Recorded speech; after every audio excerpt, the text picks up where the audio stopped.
南投有2个德山囡仔，自高中开始就对拍纪录片真有兴趣。学校特别介绍因加入台湾看见家乡推广教育协会，坚持逐年拍一出德山的纪录片。即阵伊2个人也登到德山办雅典，和乡亲分享精彩故事。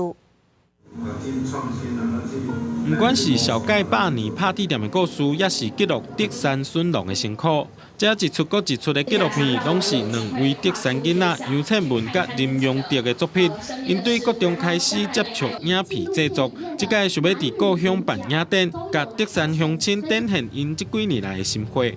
我们都是竹山长大的小孩，然后我们从国2、国3的时候，一直累积到了高2、高3都还有拍，然后就是今年毕业的时候，我就觉得说，哎呀，拍了这么多片，可是竹山人都没有看到，是觉得有一点可惜。一路看着这些竹山的小朋友他们的成长啊，其实我们还蛮感动的，就是因为他们其实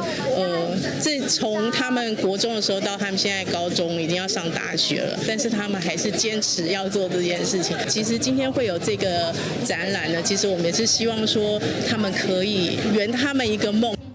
因为庄卡学校的囡仔是真罕的会当接触到影片制作，学校特别小改杨倩文甲林永德加入台湾看见家乡推广教育协会的计划，学到真侪翕影片的知识，嘛，互因对镜头内底更加入目家己的故乡。这影像给我们一个契机去认识竹山这个地方。我觉得至于后面为什么会想要再拍，其实应该都是出自于对土地上人事物的热情。